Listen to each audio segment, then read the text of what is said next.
السلام عليكم ورحمة الله وبركاته. إن الحمد لله نحمده ونستعينه ونستغفره ونعوذ بالله من شرور أنفسنا ومن سيئات أعمالنا. من يهده الله فلا مضل له ومن يضلله فلا هادي له.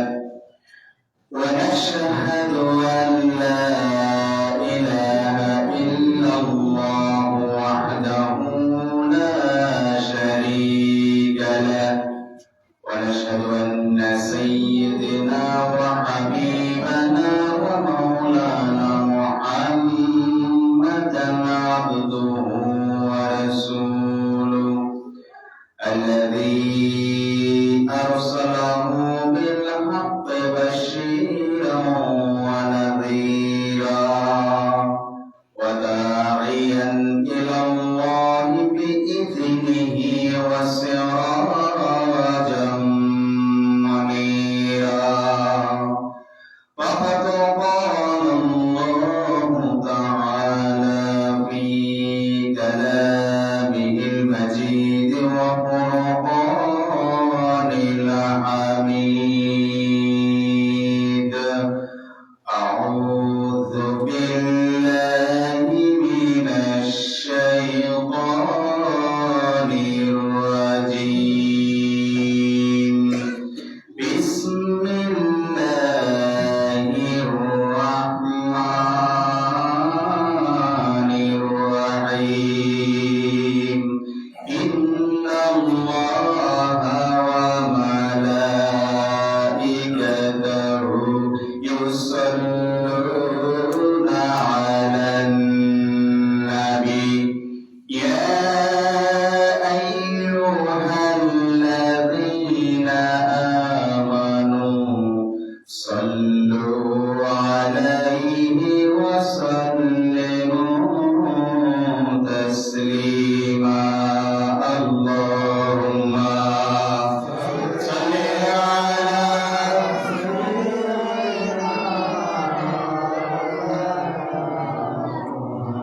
وعلى آل سيدنا مولانا محمد. اللهم صل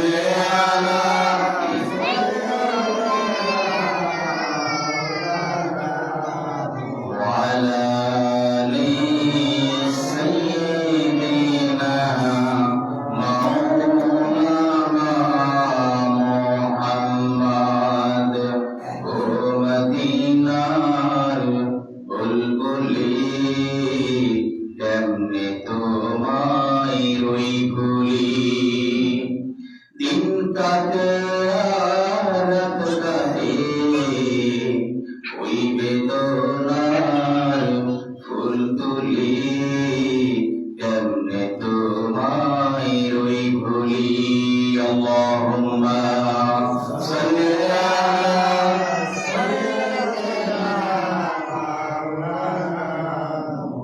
وعلى آل سيدنا مولانا محمد. بلغ العلا بكماله كشف الدجى بجماله حسنت جميع خصاله. صلوا عليه وعليه. والحبيب الذي ترجى شفاعته لكل حول من الأحوال محتعب.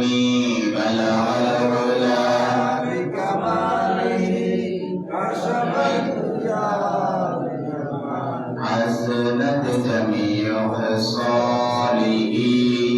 صلوا عليه وعليه. মুআজ্জাজ মুহতারাম হযরত উলামায়ে কেরাম, সম্মানিত সম্মানিত রোজাদার ভাইয়েরা, মুসলিম ভাইয়েরা, পর্দার অন্তরালের সম্মানিত মা এবং বোনেরা, আমরা সর্বপ্রথম আল্লাহ রাব্বুল ইজ্জত ওয়াল জালালের দরবারে আমরা শুকরিয়া আদায় করছি যে আল্লাহ তাআলা আমাদেরকে আজকে সিয়াম অবস্থায়, রোজা অবস্থায় সুস্থ রেখে তার ইবাদত করার জন্য তার মসজিদে এনে আমাদেরকে উপস্থিত করিয়েছেন। আমরা এই জন্য আমাদের মালিককে কণ্ঠ ছেড়ে দিয়ে আমরা শুনিয়ে দিই আলহামদুলিল্লাহ। আমরা পবিত্র মাহে রমজান মাস পেয়ে খুশি না বেজা? খুশি। আমরা বলি আলহামদুলিল্লাহ। পবিত্র মাহে রমজানের রোজা অবস্থায় আল্লাহ তাআলার ঘরে এসে সালাতুল জুমা আদায় করার জন্য বসতে পেরে খুশি না বেজা? খুশি। আমরা বলি আলহামদুলিল্লাহ। প্রত্যেকটা আলহামদুলিল্লাহ বিনিময়ে অসংখ্য সওয়াব দিচ্ছেন কে? আল্লাহ। তো আমরা সর্ব অবস্থায় আল্লাহ তাআলা শুকর গুজার করব, রাজি আছি ইনশাআল্লাহ। প্রিয় ভাইরা আমার, আমি গত সপ্তাহে কথা বলেছি, গত দুইটা জুমাতেই ধারাবাহিকভাবে সিয়াম রমাদান এটার গুরুত্ব, ফজিলত এবং আত্মার পরিশুদ্ধি এই সম্পর্কেই কথা দিয়েছিলাম। তাই ধারাবাহিকতায় আজকেও ইনশাআল্লাহ কথা বলবো সেই সিয়াম সম্পর্কে। আমাদের জন্য এই সিয়াম, এই রোজাটা হচ্ছে অত্যন্ত গুরুত্বপূর্ণ, যেটার প্রতিদান আল্লাহ তাআলা বলছেন যে এই সব কিছুর প্রতিদান আমি তোমার দিয়ে দেব। কিন্তু এই যে বান্দা রমজান মাসের রোজাগুলো যে আমার জন্য রাখে, সকাল থেকে সন্ধ্যা পর্যন্ত না খেয়ে, আমি আল্লাহকে না দেখে শুধুমাত্র আমার আল্লাহর ভয় তার ভিতরে আছে, এই চিন্তা করে সে যে আমার এই রোজাগুলো রাখে, এই বান্দার উপহারগুলো, পুরস্কারগুলো কিয়ামতের দিন আমি আল্লাহ নিজ হাতে দেব। সুবহানাল্লাহ। কারণ আমি আমার বান্দার এই সিয়ামে, এই রমাদানে এত খুশি, এত সন্তুষ্ট আমি মালিক। আমি যদি আমার বান্দাকে এটা আমি নিজ হাতে না দিই, তাহলে আমি আল্লাহর জন্য আমার বান্দার প্রতি এটা অভিশাপ হয়ে যাবে। সুবহানাল্লাহ। আল্লাহ তাআলা আপনাকে এত পছন্দ করেন, এত ভালোবাসেন, যার জন্য আল্লাহ তাআলা এটার পুরস্কারটা আল্লাহ তাআলা কিয়ামতের দিন নিজ হাতে আপনার হাতে বুঝিয়ে দিলেন। সুবহানাল্লাহ। তো সে আল্লাহর জন্য আমরা রোজা রেখেছি, আমরা এতে খুশি হবে না? খুশি। আল্লাহ তাআলা আমাদের সবকিছু কার জন্য হতে হবে? একমাত্র আল্লাহ তাআলার জন্য হতে হবে। প্রিয় ভাইরা আমার, এখন এই রমজান শব্দের অর্থ হচ্ছে পুড়িয়ে দেওয়া, জ্বালিয়ে দেওয়া। কি দেওয়া? পুড়িয়ে দেওয়া বা জ্বালিয়ে দেওয়া। কি পুড়িয়ে দেওয়া বা জ্বালিয়ে দেওয়া? মানে হচ্ছে এই রমজানের রোজা বা সিয়াম, এই সিয়াম শব্দের কথা এর আগে আমি প্রথম কথা বলেছি, বিরত থাকা। কি থাকা? বিরত থাকা। সেটা বিশ্লেষণ সেভাবে চলে গেছে, ঐক্যভাবে চলে গেছে। তো আজকে এই রমাদান শব্দের কথা হচ্ছে জ্বালিয়ে দেওয়া, পুড়িয়ে দেওয়া, ভস্ম করে দেওয়া। এর মানে কি জ্বালিয়ে দেওয়া, পুড়িয়ে দেওয়া, পুড়িয়ে একদম পুরো ছাই করে দেওয়া? অর্থাৎ এই রমজানে বনি আদম, আল্লাহ তাআলার বান্দাগণ এই রমজান মাসে তাদের ইবাদত বন্দেগীর মাধ্যমে, তাদের এই রোজা পালনের মাধ্যমে সবে সাদিক থেকে সূর্যাস্ত পর্যন্ত সারাদিনের যাবতীয় পানাহার, যাবতীয় খাওয়া দাওয়া, যাবতীয় জাগতিক যত ভোগবিলাস রয়েছে, এই সবগুলাকে পরিত্যাগ করে বান্দা তার গুনাহকে, পাপকে জ্বালিয়ে পুড়িয়ে ছাই করে দেয়। সুবহানাল্লাহ। শুধুমাত্র তাকে সন্তুষ্ট করার জন্য, আমি আল্লাহকে সন্তুষ্ট করার জন্য। প্রিয় ভাইরা আমার, বুখারী শরীফের 1770 নম্বর হাদিসে নবী করিম সাল্লাল্লাহু আলাইহি ওয়াসাল্লাম ঘোষণা করছেন, আন আবী হুরায়রা রাদিয়াল্লাহু তাআলা আনহু قال قال رسول الله صلى الله عليه وسلم من لم يدع قول الزور والعمل به فليس لله حاجة في أن يدع طعامه وشرابه। সুবহানাল্লাহ। আল্লাহ তাআলা রাসূল বলছেন, বুখারী শরীফের হাদিস বলছি, হাদিস নাম্বার 1770 নম্বর, 1770 নম্বর হাদিস। জলিলুল কদর রাসূল মুহাদ্দিসিন হযরত আবু হুরায়রা রাদিয়াল্লাহু তাআলা, যার থেকে সবচেয়ে বেশি হাদিস বর্ণনা হয়েছে, ওই সাহাবীর নাম কি বলে? হযরত আবু হুরায়রা রাদিয়াল্লাহু তাআলা আনহু। তিনি তার রিওয়ায়াতে, তার বর্ণনায় এই হাদিসে নবী করিম সাল্লাল্লাহু আলাইহি ওয়াসাল্লাম বলেন, যে অনুযায়ী কাজকর্ম আমল পরিত্যাগ করতে পারলো না। যে ব্যক্তি কি করতে পারলো না? মিথ্যা কথা ছাড়তে পারলো না। আবার মিথ্যা কথার মতো করে অন্যান্য পাপ কাজও ছাড়তে পারলো না। আল্লাহ তাআলা রাসূল বলছেন, তবে এমন ব্যক্তির শুধুমাত্র সে সুবহে সাদিক থেকে সূর্যাস্ত পর্যন্ত যেটা রাখে এটার নাম রোজা না, এটা হচ্ছে সে উপবাস করে। সে কি করে? উপবাস করে। অর্থাৎ সে শুধু না খেয়ে আছে, কিন্তু তার এই না খাওয়াটা আল্লাহর কাছে এক পয়সার কোনো মূল্য নাই। তাহলে রোজা অবস্থায় কি করা যাবে না? মিথ্যা কথা বলা যাবে না, কোনো খারাপ কাজ করা যাবে না।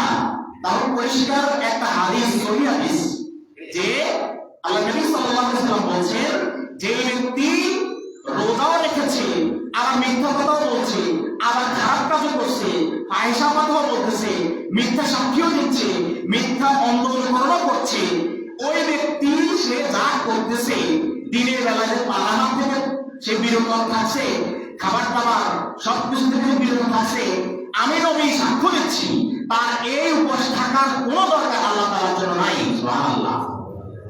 তাহলে রোজাদারের জন্য সবচেয়ে গুরুত্বপূর্ণ কি? কোনো মিথ্যা কথা বলা যাবে না। যদি আপনি মিথ্যা কথা বলেন, রোজা রেখেছেন, আপনাকে বুঝতে হবে আপনার এই রোজা আল্লাহ তাআলার কাছে কোনো মূল্য হবে না। নাই। তাহলে রোজা দেখেন, রমাদান জ্বালিয়ে দেওয়া, পুড়িয়ে দেওয়া, বান্দা তার গুনাহসমূহকে জ্বালায় পোড়ায় ছাই করে দেয়। রমজান মাসের সে যে সওয়াব, এই সওয়াব এত বেশি, আপনি যখন আমার আল্লাহ তাআলা পবিত্র রমজান মাসের জন্য স্পেশাল কিছু সেগমেন্ট রেখেছেন। এই রমজান মাসে আপনি যদি কোনো একটা নফল ইবাদত করেন, অন্য 11 মাসে আপনি যদি একটা ফরজ ইবাদত করার যে সওয়াব পেতেন আল্লাহ তাআলা মাহে রমজানের বরকতে, ওই নফল ইবাদতের বিনিময়ে এই রমজান মাসে আপনাকে একটা ফরজের সওয়াব দিলেন। সুবহানাল্লাহ। তাহলে আপনি যদি রমজান মাসে একটা নফল ইবাদত করেন, সওয়াব পাবেন কিসের পরিমাণ? ফরজের পরিমাণ। কিসের পরিমাণ? ফরজ ইবাদতের পরিমাণ সওয়াব আপনি পাবেন।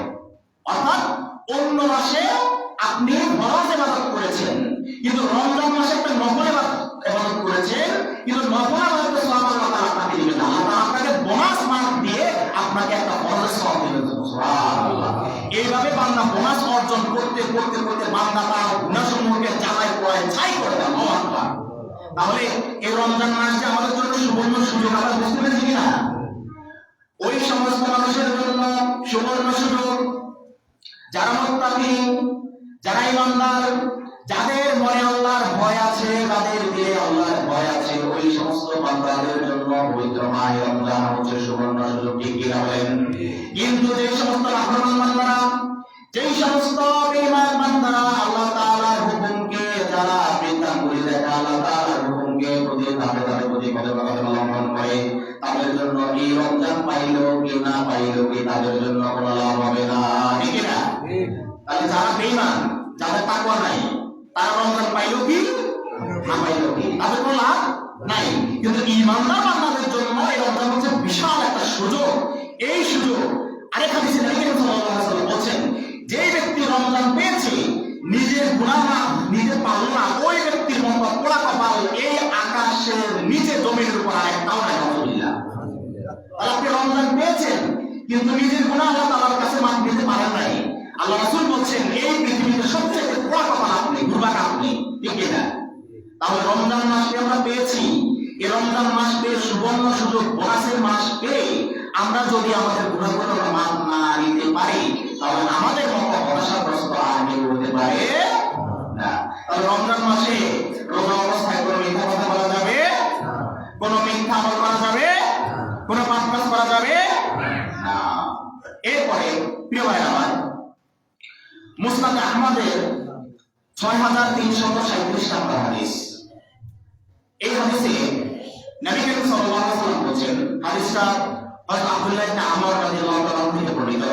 আর আব্দুল্লাহ ইবনে আমর রাদিয়াল্লাহু তাআলা আন্না রাসূলুল্লাহ সাল্লাল্লাহু আলাইহি ওয়াসাল্লাম قال الصيام والقرآن يشفعان للعبد يوم القيامة يقول الصيام أي ربي منعته الطعام وشهوات بالنهار فشفعني فيه ويقول القرآن منعته النوم بالليل فشفعني فيه قال فيشفعان سبحان الله এই হাদিসে নবী করিম সাল্লাল্লাহু আলাইহি ওয়াসাল্লাম বলেন যে হাদিসটা হযরত আব্দুল্লাহ ইবনে আমর রাদিয়াল্লাহু আনহু থেকে বর্ণিত তিনি বলেন নবী করিম সাল্লাল্লাহু আলাইহি ওয়াসাল্লাম বলেছেন আমরা যে এখন রোজা রাখতেছি রোজা এবং কোরআন এই দুইটাই বান্দার জন্য রোজাদার ব্যক্তির জন্য কিয়ামতের দিন মহান আল্লাহ তাআলার কাছে সুপারিশ করবে সুবহানাল্লাহ।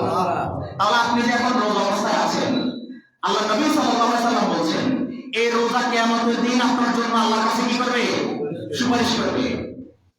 এই রোজা আপনার কাছে মনে হতে পারে এই রোজা এখন তো আমি এই রোজার কোনো শব্দ শুনি না কিভাবে এই রোজা আল্লাহ তাআলার কাছে আমার জন্য সুপারিশ করবে।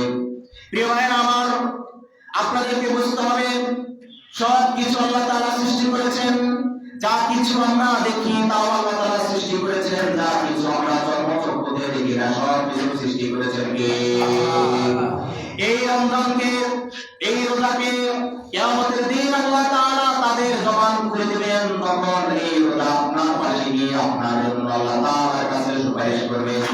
কি বলে সুপারিশ করবে শুনুন এই রোজা আল্লাহ তাআলার কাছে ফরিয়াদ করে বলবে হে আল্লাহ তাআলা আমি রোজা এই ব্যক্তিকে দিনের বেলায় খাবার ও অন্যান্য কামনা বাসনা থেকে ফিরিয়ে রেখেছি সুতরাং আপনি আজকে কিয়ামত দিবসে কঠিন মুসিবতের সময় আমার পক্ষ থেকে আপনার এই বান্দার জন্য আপনি আমার সুপারিশ কবুল করেন সুবহানাল্লাহ।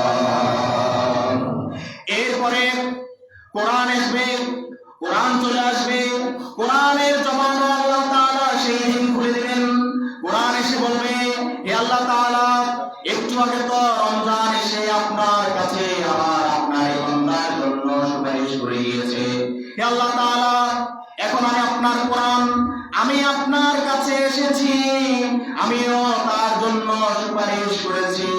কি বলে সুপারিশ করবে শুনুন কোরআন বলবে হে আল্লাহ আমি এই ব্যক্তিকে রাতের নিদ্রা থেকে ফিরিয়ে রেখেছি আপনি আমার থেকে তার ব্যাপারে এই সুপারিশটা না কবুল করেন আপনি আজকে তাকে জাহান্নামের আগুন থেকে বাঁচিয়ে তাকে জান্নাত দিয়ে দেন সুবহানাল্লাহ।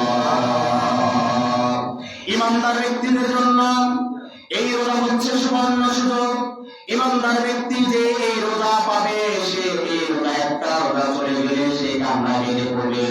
ইমানদার ব্যক্তির জন্য এই রোজা কষ্টের কিছু নয় ইমানদার ব্যক্তির জন্য এই রোজা হচ্ছে আল্লাহ তাআলার কাছ থেকে একটা নিয়ামত কারণ এই 30-32টা দিন যদি সে কষ্ট করে রোজাগুলো সুন্দর করে হক আদায় করে রাখতে পারে তাহলে আল্লাহ তাআলা রাসূল সাল্লাল্লাহু আলাইহি ওয়াসাল্লাম বলেন আল্লাহ তাআলা তার জীবনের সমস্ত গুনাহগুলো মাফ করে দিবেন সুবহানাল্লাহ। এই রোজা শুধুমাত্র বেঈমান যারা রয়েছে কাফির মুশরিক মুনাফিক যারা রয়েছে এদের জন্যই শুধুমাত্র কষ্টকর শুধু এরাই চিন্তা করবে আমি কেমনে কিভাবে ফজর থেকে একবারে সূর্যাস্ত পর্যন্ত সারাদিন না খেয়ে থাকবো আমি তো ক্ষুধার জ্বালায় মরে যাবো আমি তো ক্ষুধার জ্বালায় শেষ হয়ে যাব এই কথাগুলো যারা বলবে এরাই হচ্ছে বেঈমান এরাই হচ্ছে নাফরমান এরা হচ্ছে মুনাফিক ঠিক কিনা বলেন। কিন্তু ইমানদার ব্যক্তি সে রোজাকে এত বেশি সুন্দর করে গ্রহণ করবে যে রোজা তার জন্য বোনাস একটা মাস হিসেবে নিয়ে আল্লাহ তাআলার পক্ষ থেকে বিশেষ একটা রহমতের মাস হিসেবে নিয়ে নাজাতের মাস হিসেবে নিয়ে মাগফিরাতের মাস হিসেবে নিয়ে সে এই পুরো রমজান দিনের বেলায় ইবাদত করবে দিনের বেলায় সে কোরআন তেলাওয়াত করবে কোরআনের তাফসীর শুনবে রাতের বেলায় কিয়ামুল্লাহ করবে ইফতার করবে সাহাই করবে তারাবি পড়বে তাহাজ্জুদ পড়বে এই সব কিছুর মাধ্যমে পুরো রমজান মাস সে কাটিয়ে দিয়ে মহান আল্লাহ তাআলার পক্ষ থেকে সে অনেক বেশি নৈকট্য লাভ করবে সুবহানাল্লাহ। এজন্য প্রিয় ভাইরা আমার রোজা এবং কোরআনে কারীম যখন আপনার জন্য সুপারিশ করবে আল্লাহ তাআলা তখন ওই রোজা এবং কোরআনকে উদ্দেশ্য করে বলে দিবেন হে রোজা এবং কোরআন আজকে তোমরা যাদের জন্য সুপারিশ করেছো আমি আল্লাহ নির্দিদায় তোমাদের পক্ষ থেকে ওই সমস্ত আমার বান্দা সুপারিশ কবুল করলাম সুবহানাল্লাহ। আমার আল্লাহ তাআলা যদি সুপারিশ কবুল করে ফেলেন, আপনার ভাগ্য খুলে গেছে, আপনার নসিব খুলে গেছে, আপনার কিসমত খুলে গেছে, সাথে সাথে আপনার জন্য জাহান্নামকে হারাম করে দিবেন কে? সাথে সাথে জাহান্নামকে আপনার থেকে যোজন যোজন মাইল দূর করে ফেলে দিয়ে আপনার জন্য আল্লাহ তাআলা জান্নাতকে আপনার কাছে নিয়ে আসবেন সুবহানাল্লাহ। তখন আল্লাহ তাআলা বলবেন, হে আমার বান্দা, তুমি আমার জন্য কষ্ট করে রোজা রেখেছ, কতই না কষ্ট করেছ, তুমি আমি আল্লাহকে দেখো না, আমি গায়েবের মধ্যে আছি, আমাকে না দেখেও তুমি বিশ্বাস স্থাপন করেছ। তুমি এক ফোঁটা পানি তোমার মুখে চলে যায় কিনা, এক ফোঁটা ওযুর সময় বা গোসলের সময় তোমার কণ্ঠনালী দিয়ে, তোমার খাদ্যনালী দিয়ে তোমার পেটে চলে যায় কিনা, এত বেশি তুমি সতর্ক ছিলে।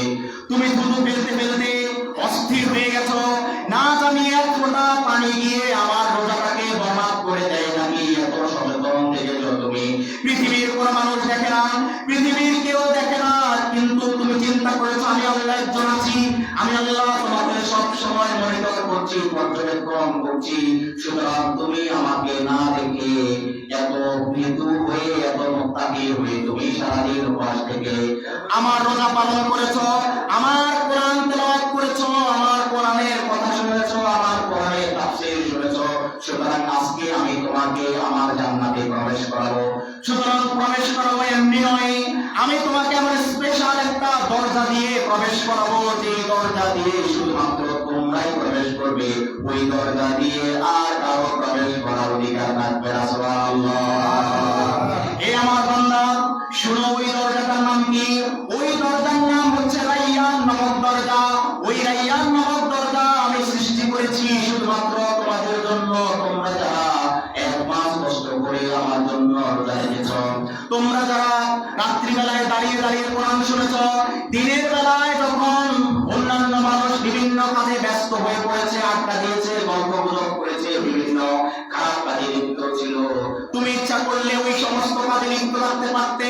তুমি তা না করে তুমি সালাতুল জোহরের পরে বা আসরের পরে তুমি বসে বসে আমার কোরআন তেলাওয়াত করেছো, বা কোরআনের কথা শুনেছো, কোরআনের তাফসীর শুনেছো। এ বান্দা, আমি উপহার হিসেবে আজকে আমি তোমাদেরকে রাইয়ান নামক দরজা দিয়ে আমি তোমাদেরকে সম্মানিত করে আমার জান্নাতে প্রবেশ করাবো সুবহানাল্লাহ। কত বড় মর্যাদা রোজাদারের, বুঝতে পেরেছেন? আপনি কত কষ্ট করে রোজা আছেন, আল্লাহ আপনাকে কিসের দরজা দিয়ে, রাইয়ান নামক দরজা দিয়ে আপনাকে জান্নাতে প্রবেশ করাবে। আমার বান্দা, আসো, ফেরেশতারা আপনাকে আহলান সাহলান করবে, আহলান সাহলান মারহাবান তাইয়িবান ইয়া জান্নাতি, ইয়া জান্নাতি, আল্লাহু আকবার। ফেরেশতারা আপনাকে আহলান সাহলান সুস্বাগতম করে তারা আপনাকে পরশ বিছিয়ে নিয়ে যাবে। হে আল্লাহ তাআলা, প্রিয় বান্দা, আসুন আসুন, আপনারা আপনাদের জান্নাতে প্রবেশ করুন, এই রাইয়ান নামক দরজা দিয়ে আপনারা প্রবেশ করুন। এই রাইয়ান নামক দরজা ছাড়া, আপনাদের ছাড়া আর কারো এখান দিয়ে আর কেউ প্রবেশ করতে পারবে না সুবহানাল্লাহ। এখন কিয়ামতের দিন আল্লাহ তাআলা ক্ষমা পেয়ে রাইয়ান নামক দরজা দিয়ে সম্মানের সাথে, মাথা উঁচু করে, আত্মমর্যাদার সাথে জান্নাতে প্রবেশ করতে চাই। কারা কারা চাই আল্লাহকে দেখায়? আল্লাহ, লিল্লাহি তাকবীর, লিল্লাহি তাকবীর। আল্লাহ তাআলা কবুল করুন, আমিন আমিন। এরপরে ভাই আমার মুসলিম শরীফের 195 নম্বর হাদিসে নবী করিম সাল্লাল্লাহু আলাইহি ওয়াসাল্লাম বলেন, আবি হুরায়রা রাদিয়াল্লাহু তাআলা قال رسول الله صلى الله عليه وسلم كل عمل ابن آدم يضاعف الحسنات 10 أمثال ما إلى 700 ضعفا قال الله عز وجل إلا الصوم فإنه لي وأنا أجزي به يدع شهواته وطعامه من أجلي للصائم فرحتان، فرحة عند فطرة وفرحة عند لقاء ربه ولا خلوف فيه أطيب عند الله من ريح المسك সুবহানাল্লাহ। এই হাদিসটা হচ্ছে মুসলিম শরীফের 195 নম্বর হাদিস। মুসলিম শরীফের 195 নম্বর হাদিস। এই হাদিসে নবী করিম সাল্লাল্লাহু আলাইহি ওয়াসাল্লাম বলেন যে আদম সন্তানের প্রতিটি নেক আমলের সওয়াব 10 থেকে 70 গুণ পর্যন্ত আল্লাহ তাআলা বৃদ্ধি করে দেন। সুবহানাল্লাহ। তাহলে আদম সন্তানের প্রত্যেকটা ভালো কাজের বা দানের সওয়াব আল্লাহ তাআলা কত গুণ বাড়িয়ে দেন? 10 থেকে 700 গুণ পর্যন্ত কি করে দেন? বাড়িয়ে দেন। আচ্ছা, কিন্তু আল্লাহ তাআলা বলছেন রোজা এই সাধারণ নিয়মের বাহিরে। সুবহানাল্লাহ বলবেন না? সুবহানাল্লাহ। রোজা এই সাধারণ নিয়মের কি বাহিরে, একটু ব্যতিক্রম। কেননা এই রোজা হচ্ছে আল্লাহ তাআলা বলছেন এই রোজা কেবল আমার জন্য, আর এটার প্রতিদান আমি নিজ হাতে আমার বান্দাকে দেব। সুবহানাল্লাহ। তাহলে আল্লাহ তাআলা কি নিজ হাতে দিবেন। রোজা পালনের সময় আল্লাহ তাআলা বলবেন আমার বান্দা আমার সন্তুষ্টি লাভের জন্য সেও তার নিজস্ব যে ইচ্ছা, কামনা, বাসনা যতগুলো ছিল খাবার সবগুলো থেকে কি থেকেছে? বিরত থেকেছে, এগুলো পরিত্যাগ করেছে। এই রোজাদারের জন্য আরেকটা সুখবর হচ্ছে এই রোজাদারের জন্য দুইটা আনন্দ। কয়টা আনন্দ? ফারহাতান মানে হচ্ছে কয়টা আনন্দ?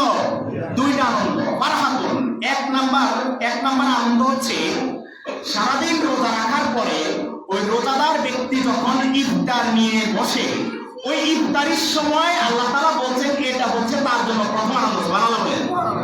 আমরা যখন সারাদিন রোজা রাখার পরে কন্ট্রোল শুকিয়ে গেছে, অনেক কাছে ঠিকমতো কথা বলতে পারে না, ক্ষুধায় একেবারে অস্থির হয়ে গেছে, কিন্তু সামনে অনেক খাবার পড়ে আছে, ওই খাবার ধরতেছে না। হয় কার? আল্লাহ। আল্লাহ তাআলা বলছেন এক নাম্বার খুশি হচ্ছে, আনন্দ হচ্ছে সে যখন তার ইফতারি সামনে নিয়ে বসে, তখন এইটা হচ্ছে তার এক নাম্বার আনন্দ। সুবহানাল্লাহ। দ্বিতীয় আনন্দ কি? দ্বিতীয় আনন্দ হচ্ছে যে তার রবের সাথে সাক্ষাতের সময়। সুবহানাল্লাহ বলবেন না? ওই রোজাদার ব্যক্তি যখন তার রবের সাথে সাক্ষাৎ করবে, রবের সাথে কি করবে? সাক্ষাৎ করবে। ওই রবের সামনে সাক্ষাৎ করার সময় আল্লাহ তাআলা যখন তার উপহারটা তার হাতে বুঝিয়ে দিবেন রোজাদারের জন্য, এটা হচ্ছে তার দ্বিতীয় চূড়ান্ত আনন্দ। সুবহানাল্লাহ। তারপরে নিশ্চয় জেনে রাখো রোজাদারের মুখের গন্ধ। আল্লাহ তাআলা বলছেন আল্লাহ তাআলার নবীর মাধ্যমে যে রোজাদারের মুখের গন্ধ, রোজাদার যখন রোজা রাখে তখন একটা মুখের গন্ধ সৃষ্টি হয় কিনা? হয় কিনা? হয়। আমাদের পেটে অ্যাসিড রয়েছে, এটার নাম হচ্ছে হাইড্রোক্লোরিক অ্যাসিড। কি অ্যাসিড বলেন? Hydrochloric acid. এই অ্যাসিড যখন রিফ্লাক্স হয়, আমরা পেটের মধ্যে যখন সারাদিন কোনো খাদ্য থাকে না, তখন ওই অ্যাসিডগুলো খাবারের সন্ধানে থাকে। এই অ্যাসিডগুলো আমাদের খাবার হজমে সাহায্য করে। হজমে কি করে? সাহায্য করে। আপনি খেয়াল রাখবেন আমাদের পেটে দুই ধরনের অ্যাসিড হয়, একটা অ্যাসিড ভালো আর একটা অ্যাসিড খারাপ। যে অ্যাসিডটা আপনার হজমে সাহায্য করে এটা হচ্ছে সাইট্রিক অ্যাসিড। কি অ্যাসিড বলেন? Citric acid. আর যে অ্যাসিড আপনার জন্য ক্ষতিকর এটার নাম হচ্ছে হাইড্রোক্লোরিক অ্যাসিড। কি অ্যাসিড বলেন? Hydrochloric acid. এই যে আমরা যারা গ্যাস্ট্রিকে ভুগি না, অনেকে বলে কিনা হার্টবার্ন মানে বুক জ্বালা করছে, বলি কিনা কনস্টিপেশন কষ্ট হয়ে গেছে, বলি কিনা, তারপরে বিভিন্ন ধরনের ইনডাইজেশন বদহজম, বলি কিনা বলি। এসব গুলোর কারণ হচ্ছে আমাদের পেটের ভেতরে একটা মেশিন আছে যেটা দিয়ে আমাদের খাদ্য পরিপাক তন্ত্র, অর্থাৎ যেখান দিয়ে আমাদের খাদ্যগুলো কি হজম হয়। তো কথা প্রসঙ্গে আসছে, আপনাদেরকে বলে দিচ্ছি গ্যাস্ট্রিক আমাদের কম বেশি সমাপ্ত আছে নাকি? আজকে আপনাদেরকে গ্যাস্ট্রিকের চিকিৎসা দিয়ে দেবো। এই নিয়মগুলো মানবেন, আপনার 1 পয়সাও খরচ হবে না, কিন্তু আল্লাহ তাআলা আপনাকে আজীবনের জন্য গ্যাস্ট্রিকের দুশ্চিন্তা থেকে মুক্ত করবে। সুবহানাল্লাহ। এখন আসেন ডাক্তারের কাছে গিয়ে শত হাজার টাকা নষ্ট হয় কিনা? তারপরে এই যে নিয়মিত আমরা অনেকে গ্যাস্ট্রিক ওষুধ খাই কিনা? অনেকে আমরা লোসেট্রিন খাই, অনেকে আপনার এই কি বলে এটাকে সেটলো খাই, তারপরে অনেকে জোরেল খাই, এরকম আরো ইসোমেপ্রাজল, প্যান্টোপ্রাজল, রেবিপ্রাজল, ল্যান্টোপ্রাজল, যতগুলা জেনেরিক নাম আছে, যতগুলা গ্রুপের নাম আছে, অনেক ওষুধ আমরা কি খাই কিনা? খাই। মনে রাখবেন এই ওষুধগুলো হচ্ছে জেনেটিক্যালি মডিফাইড। এগুলা কিন্তু ন্যাচারাল নয়, এগুলা কিন্তু একটা কৃত্রিম একটা কেমিক্যাল থেকে তৈরি। কি থেকে তৈরি? কেমিক্যাল থেকে তৈরি, পেট্রোলিয়াম থেকে তৈরি। এগুলা এই ওষুধগুলা একটা কেমিক্যাল। তো এগুলা দীর্ঘদিন যারা খাবে তাদের হাড়গুলো, মূলা দেখেছেন, মূলা মূলা দেখেছেন কিনা? আবার কলা গাছের ভিতরে যে শ্বাসটা থাকে এটা আমাদের গ্রামের ভাষা কি বলে? কাইঞ্জাল বলে। এই কলা গাছের শ্বাস বা কাইঞ্জাল বা মূলা এটাকে আপনি করলে কি দ্রুত ভাঙবে কিনা? মূল করে ভেঙে যাবে। এই আমাদের হাড়গুলা এরকম নরম হয়ে যায়, তখন কি হয়? হাড়ের ক্ষয় সৃষ্টি হয়, তারপরে হাড় খুব সহজে ভেঙে যায়, মানে অস্টিওপোরোসিস, রিউমাটয়েড আর্থ্রাইটিস, এই সমস্যাগুলো, এই রোগবালাইগুলো আমাদের হয়ে থাকে দীর্ঘ সময় কি খেলে? গ্যাস্ট্রিকের ওষুধ খেলে। আবার কি হয়? যারা দীর্ঘ সময় গ্যাস্ট্রিকের ওষুধ খাবে একটা সময় এদের আপনার আলসার হয়ে যাবে। কি হয়ে যাবে? আলসার হয়ে যাবে। আলসার মানে হচ্ছে আপনার পেটের মধ্যে এমন একটা ব্যাকটেরিয়া, পাইলোরি, মানে হেলিকোব্যাক্টার পাইলোরি, এইচ পাইলোরি যেটাকে বলা হয় মেডিকেল সায়েন্সের ভাষায়, এই এইচ পাইলোরি এটার পূর্ণরূপ হচ্ছে হেলিকোব্যাক্টার পাইলোরি। এই পাইলোরি নামক ব্যাকটেরিয়াটা আপনার পেটের মধ্যে, আপনার যেখানে পেট বা আমাদের স্টোমাক, যেটা আমাদের যেখানে খাবার থাকে ওটাকে ফুটা করে দেবে। কি করে দেবে? ফুটা করে দেবে। এই ফুটা করে দিলে আপনার আলসার হয়ে গেছে। কি হয়ে গেছে? আলসার হয়ে গেছে। তাহলে দীর্ঘ সময় যারা গ্যাস্ট্রিকের ওষুধ, অ্যাসিডিটির ওষুধ খাবে তাদের কি হয়ে যাবে? আলসার হয়ে যাবে। আজকে শুনেন একটা চিকিৎসার কথা বলে দিচ্ছি। আমাদের এই গ্যাস্ট্রিকটা নিয়ন্ত্রণ করতে হলে এক নম্বরে আমাদেরকে বুঝতে হবে যে আমরা বর্তমানে যে সয়াবিন তেল খাই কিনা, বা সয়াবিন তেল খোলাটা হোক বা বোতলজাত খাই কিনা, মনে রাখবেন এগুলা সয়াবিন তেল না, এগুলো হচ্ছে ইন্ডাস্ট্রিয়াল কেমিক্যাল। এগুলো কি? Industrial chemical.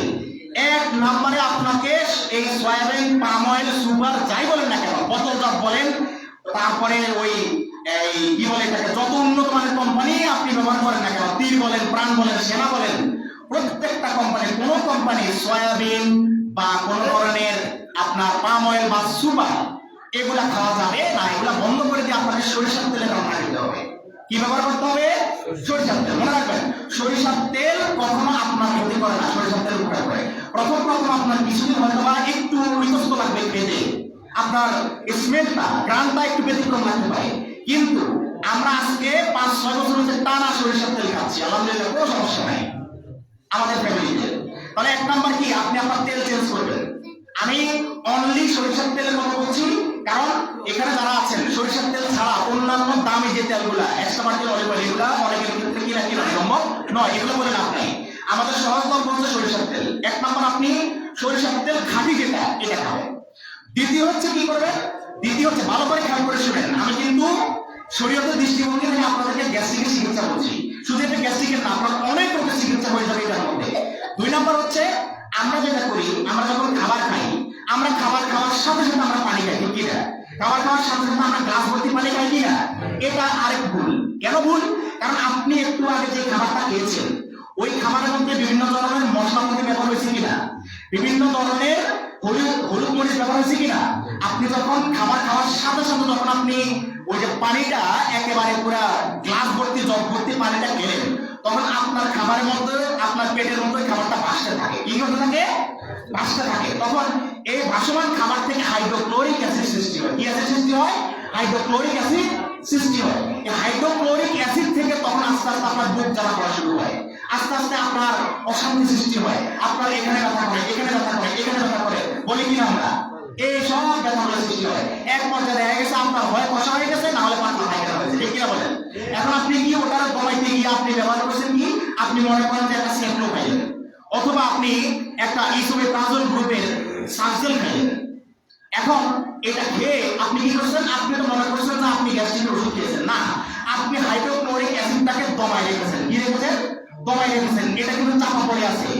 মনে রাখবেন, চাপা পড়ে থাকতে থাকতে একদিন আগ্নেয়গিরি মাটির নিচে থাকে, এক সময় যখন উদ্গীরণ হয় তখন সব চূর্ণ বিচূর্ণ করে দিয়ে উপরের দিকে ভেসে ওঠে। ঠিক আপনি গ্যাস্ট্রিকের ওষুধ দিয়ে গ্যাস্ট্রিক নির্মূল করছেন না, আপনার গ্যাস্ট্রিক নামক রোগটাকে চেপে চেপে চেপে এটাকে আলসারের দিকে নিয়ে যাচ্ছেন। তাহলে এক নাম্বার কথা হচ্ছে আপনি আপনার ওই সমস্ত বাজে তেল বাদ দিয়ে কি তেল খাবেন? সরিষার তেল খাবেন। 2 নাম্বার হচ্ছে খাবারের সাথে সাথে পানি খাবেন না, খাবারের কমসে কম 20 মিনিট পরে পানি খাবেন। কয় মিনিট পরে? 20 মিনিট। 20 মিনিট থেকে আধা ঘন্টা। 20 মিনিটের পরিবর্তে আধা ঘন্টা হলো সমস্যা নাই। 20 মিনিট থেকে আধা ঘন্টা পরে গিয়ে আপনি গ্লাস ভর্তি পানি খাবেন। এবং খাবার খাওয়ার সময় চেষ্টা করবেন যথাসম্ভব আপনি পানিটাতে এক ডোকো না খেতে হয়। একান্ত যদি কোনো ঝাল জিনিস খেতে গিয়ে, ঝাল কোনো ভেজিটেবলস বা কোনো তরকারি খেতে গিয়ে যদি আপনার মুখে একটু ঝাল লাগে, তখন অতটুকু পানি ঠিক এক চিপ খাবেন যতটুকু না খেলে আপনি কি আপনার হিস্ট্রিটা রোধ করতে পারছেন না, ঠিক অতটুকু পানি খাবেন, এর বেশি নয়। এখন অনেকে আছে যে খাওয়ার মাঝখানেও এক গ্লাস মানে আছে কিনা, অনেকে খাওয়ার শেষেও মানে, এদের গ্যাস্ট্রিক জীবনে ভালো হবে না। এখন এইগুলা দূর করতে হবে। আপনি পানি খাবেন কখন? পানি খাবেন খাবার শুরু করার 5 মিনিট আগে বা 2 মিনিট আগে, বা খাওয়া শুরু করার আগে একটু পানি খেয়ে নেবেন, আধা গ্লাস পানি খেয়ে নেবেন। আর কি করবেন, এটার সাথে যদি আপনি একটু লেবুর রস যদি স্কুইজ করে দিতে পারেন, একটু লেবুর রসকে যদি আপনি মিশিয়ে দিতে পারেন, তাহলে আপনার এই লেবুর রসটা মানে কোন অ্যাসিড, আমি একটু আগে বলেছি আমাদের পেটে 2 ধরনের অ্যাসিড থাকে, একটা অ্যাসিড হচ্ছে গুড অ্যাসিড, আর একটা হচ্ছে খারাপ অ্যাসিড। খারাপ অ্যাসিড কোনটা? খারাপ অ্যাসিড হচ্ছে হাইড্রোক্লোরিক অ্যাসিড, আর ভালো অ্যাসিড কোনটা? Citric acid. এই লেবু থেকে আপনি যেই অ্যাসিডটা দিলেন, এই অ্যাসিডটা আপনার পেটে গিয়ে একটু পরে আপনি যে খাবারটা দিলেন, এই খাবারটা হজম করতে সাহায্য করবে। সুবহানাল্লাহ। তাহলে আপনি খাবারের আগে একটু পানির সাথে একটু লেবুর রস দিয়ে আপনি খেয়ে নেবেন। এখন অনেকে প্রশ্ন হইতে পারে যে লেবুর রস তো আমরা জানি যে খালি পেটে খালি গ্যাস্ট্রিক হয়, ঠিক কিনা? এরকম গুজব আছে কিনা? এটা গুজব, এটা মেডিকেল সায়েন্স এটা বলে না। মেডিকেল সায়েন্স বলে হচ্ছে এই লেবুটা হচ্ছে, লেবুর অ্যাসিডটা হচ্ছে আমার খাবার হজমে সাহায্য করে। সুতরাং আপনি খাবারের আগে লেবুটা খাবেন, অথবা খাবারের সাথে লেবু খাবেন। খাবারের পরে লেবুর রসের সাথে, লেবুর শরবতের সাথে কখনো চিনি দিয়ে খাবেন না। লেবুর রস সবসময় খালি খাবেন বা পানি দিয়ে খাবেন, অথবা সর্বোচ্চ ন্যাচারাল সুইটনার, যেগুলো ন্যাচারাল সুইটনার হচ্ছে আপনার কি, এটা হচ্ছে আমাদের দেশে পাওয়া যায় স্টেভিয়া, স্টেভিয়া পাউডার অথবা ন্যাচারাল হানি, মধু, এগুলো দিয়ে খাবেন। কখনো লেবুর রসের সাথে সাদা চিনি অ্যাড করবেন না। তাহলে এক নম্বর হচ্ছে খাবারের শুরুতে একটু লেবুর রস খেয়ে দিবেন, খাবারের শুরুতে লেবুর রসের সাথে একটু পানি নিয়ে পানি খেয়ে দিবেন, সম্ভব হলে একটু অ্যাপেল সিডার ভিনেগার দিয়ে দিবেন, সম্ভব না হলে শুধু লেবু হলেও চলবে। খাবারের ভিতর কোনো পানি খাবেন না, খাবারের পর পর কোনো পানি খাবেন না, খাবার শেষ হওয়ার 20 মিনিট পরে পানি খাবেন। আর কি করবেন, আর হচ্ছে রাতের খাবারটা আপনি ঘুমানোর কমসে কম 1 থেকে 1.5 ঘন্টা আগে শেষ করবেন। 1 থেকে 1.5 ঘন্টা পরে আপনি শুধু লিকুইড পানি খাবেন, বা কোনো জুসও খেতে পারেন, কিন্তু কোনো শক্ত খাবার খাবেন না। দেখবেন আপনার গ্যাস্ট্রিক পরে 2-3 দিন থেকে আপনার গ্যাস্ট্রিক উঠাও। ইনশাআল্লাহ আজকে থেকে চেষ্টা করে দেখেন, গ্যাস্ট্রিকের ঝামেলা এখান থেকে শেষ হয়ে যাবে। এজন্য প্রিয় ভাইরা আমার, তো সর্বশেষ কথা বলছিলাম যে আল্লাহ তাআলার কাছে আপনার এই রোজাদারের মুখের গন্ধটা হচ্ছে কিসের মতো? কস্তুরীর মতো। কস্তুরী, মেশকাম্বর, আপনারা যে হরিণের মৃগনাভি যেটা, এটার নাম শুনেছেন? এটা খুব ঘ্রাণ, কিন্তু এই ঘ্রাণ রোজাদারের মুখের গন্ধটা ওই ঘ্রাণের মতো। তাহলে আল্লাহ তাআলা বলছেন ওই রোজাদারের মুখের ঘ্রাণটা তোমাদের কাছে মনে হতে পারে দুর্গন্ধ, আমি আল্লাহর কাছে ওই মেশকাম্বরের যে হরিণের মৃগনাভির যে ঘ্রাণ, কস্তুরীর যে ঘ্রাণ, এই ঘ্রাণের থেকে আমি আল্লাহর কাছে প্রিয়। সুবহানাল্লাহ। মুআজ্জাজ হাজিরিন, আল্লাহ তাআলা আমাদের সবাইকে বোঝার তৌফিক দান করুন, আমিন। আমি সর্বশেষ আপনাদেরকে